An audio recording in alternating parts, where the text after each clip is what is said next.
Goeiemôre. Jy luister na die 63ste oordenking in die reeks, Die Goeie Lewe. Vanoggend se tema is etenstafels. Ons praat vanoggend oor die belangrike rol wat die etenstafel speel in gesinne se lewens. Die skrywers van The Good Life, in 'n hoofstuk waarin hulle die belangrikheid van rituele beskryf, maak melding van hoe sentraal die etenstafel staan in gelukkige gesinslewens. Navorsers het bevind dat gesinsetes om die tafel geassosieer word met, luister mooi, hoër punte op skool, beter selfbeeld by kinders en laer voorkoms van verslawings, tienerswangerskappe en depressie. Families wat om die etenstafel sit en eet, volg oor die algemeen ook 'n gesonder dieet. In die antieke tyd en in ander kulture vandag is saamkuier om die etenstafel 'n daaglikse roetine. In die Weste is dit ongelukkig nie meer so nie. Mense eet vandag meer alleen as ooit tevore. Volwassenes in die VSA eet ongeveer die helfte van hulle etes alleen. Daarmee gaan heelwat geleentheid verlore waar mense in koneksie met ander kan spandeer. Tye saam om die etenstafel is 'n tyd waar almal by mekaar hoor hoe hulle dag verloop het en skep ook die geleentheid om oor dinge te praat wat andersins nooit sou opkom nie. In die boek The Good Life kom dit kortliks na vore. Maar hierdie is 'n enorm belangrike tema en daarom gaan ek 'n bietjie langer daaroor praat. Die teoloog Leonard Sweet het 'n boek geskryf met die titel From Tablet to Table. Jy hoor sommer dadelik die sinspeling weg van die tablette en selfone na die tafel. Hy beskou die etenstafel as die heiligste meubelstuk in elke huis, elke kerk en elke gemeenskap. Die etenstafel is die plek waar identiteit gebore word, die plek waar ons stories vertel en hervertel word, herleef word. Ons word gedefinieer deur die stories wat ons vertel, en hoe ons kinders daardie stories laat onthou. Kan jy dalk onthou uit jou kinderjare uit al die stories wat rondom die etenstafel vertel is? Natuurlik is die storie, hoofletter, van alle stories wat ons identiteit ten diepste bepaal, is die storie van Jesus Christus, die Seun van God, wat gekom het om ons te kom verlos van sonde en te red vir 'n lewe toegewy aan God.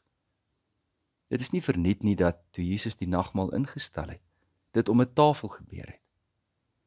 Tydens die viering van Paasfees vir die Jode het gesinne om die tafel gesit, soos vandag toe nog in die Joodse gemeenskappe. En die jongste kind sal vra, "Pappa, hoekom is hierdie dag anders as alle ander dae van die jaar?" Dan antwoord die pa, "Ons was slawe in Egipte, maar God het ons daaruit bevry." Die storie van die uittog uit Egipte is dan vertel. Luister mooi, ons was slawe in Egipte en God het ons daaruit bevry. Dis nie ander mense se storie van lank gelede nie. Dit is ons storie ook. Vir ons as Christene is die storie, weer eens hoofletter, van Jesus wat gekom het om die koninkryk van God te verkondig, wat die politieke en godsdienstige leiers gekonfronteer het oor hulle harteloosheid en skynheiligheid, en gekom het om sondaars te kom red. Wat op Vrydag na Golgotha met sy kruis gestap het, gesterf het en begrawe is, en Sondagoggend opgewek is uit die dood, ons sentrale storie. Dit is die storie wat ons definieer. Ons was slawe van die sonde, maar God het ons daaruit bevry. Dit is om die tafel dat ons hierdie storie die beste hoor, en waarin ons stories opgeneem word in die storie. Terwyl ons gesig aan gesig om die tafel sit. Hier word ons nie alleen gevoed met kos nie. Ons word gevoed met innigheid, gehegtheid, mekaar se teenwoordigheid. Ons vra, sal jy vir my wat ook al aangee? Ons deel, ons ruil uit. Ons lag saam en huil saam. Ons hou hande vas en sê, Vader, dankie vir u goedheid.